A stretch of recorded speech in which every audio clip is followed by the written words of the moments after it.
C'est du 8 au 11 février que le Conseil régional de l'environnement de la Montérégie présentera ses ateliers et conférences sur l'économie circulaire. C'est sur la télé s'est entretenu avec le chargé de projet Hugo Forcier afin de démystifier ces nouveaux modèles d'économie.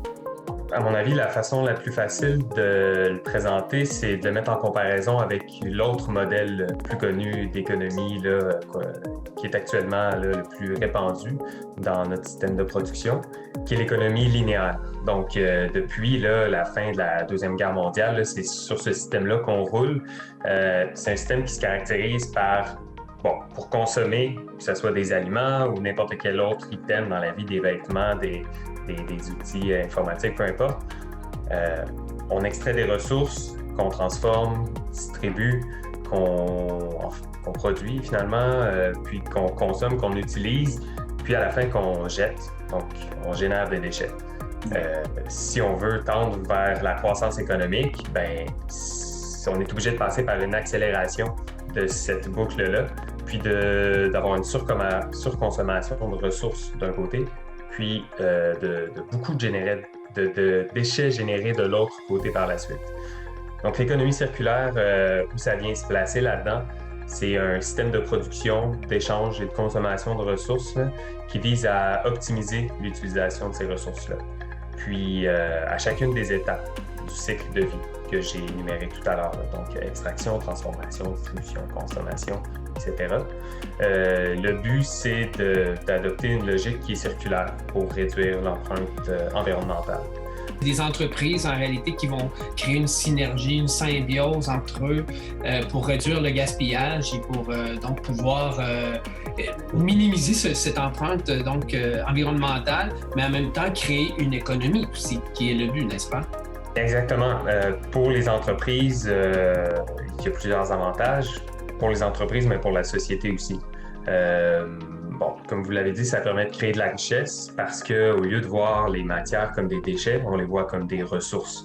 Donc, ça permet de développer des entreprises qui sont plus performantes, qui arrivent à se démarquer de la compétition, ici puis à l'international, puis du coup favoriser l'emploi dans les régions puis où elles sont implantées.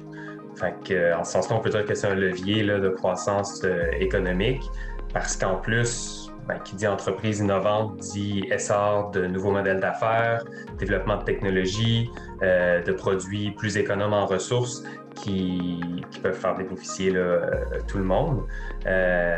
Puis, on le sait, la demande des consommateurs, des citoyens est toujours plus haute, plus élevée pour des solutions durables.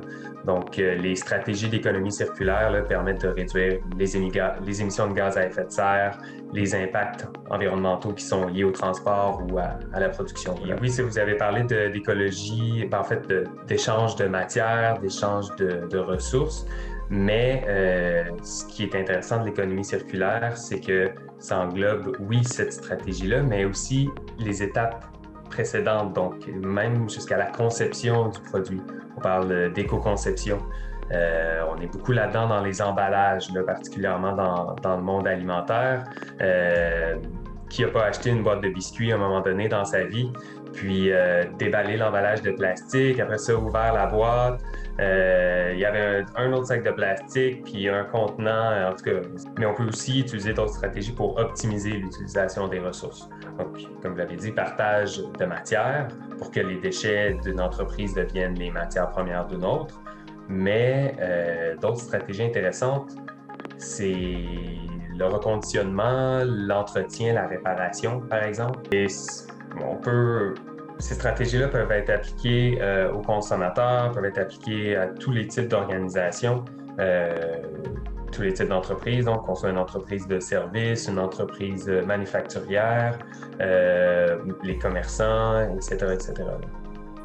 C'est un nouveau modèle qu'on entend parler. Dites-moi par exemple, si je prends les entreprises, ou les industries, est-ce qu'elles adhèrent de plus en plus à ce type de modèle? Sentez-vous un intérêt? Définitivement. Définitivement. Pour vous donner un exemple, un cas concret, donc en Montérégie, on a des symbioses industrielles. Donc ça, c'est un type de projet où on veut favoriser l'échange des matières d'une entreprise à l'autre. Là, je connais pas les chiffres exacts, là, mais je pense qu'au Québec, en entier, là, il y a 5, 6 ou 10 ans, il y en avait 2 ou 3 projets comme ça. À l'heure actuelle, on est plus d'une vingtaine de projets de symbiose qui sont implantés. Puis c'est pas des projets qui sont parachutés comme ça là, du ciel, c'est vraiment parce qu'il y a une demande de la part des entreprises qui veulent améliorer leurs pratiques environnementales, mais aussi, comme je le disais tout à l'heure, dégager peut-être plus de points de performance là, dans leur production. Fait que revoir là, ces façons de faire-là, puis d'être accompagné finalement par des spécialistes un peu partout là, en Montérégie. On a plusieurs beaux projets montérégiens actuellement là, avec des organisations comme le Comité 21 Québec, qui est installé dans la MRC de Vaudreuil-Soulanges. On a aussi dans Brome-Missisquoi, il y a des beaux projets.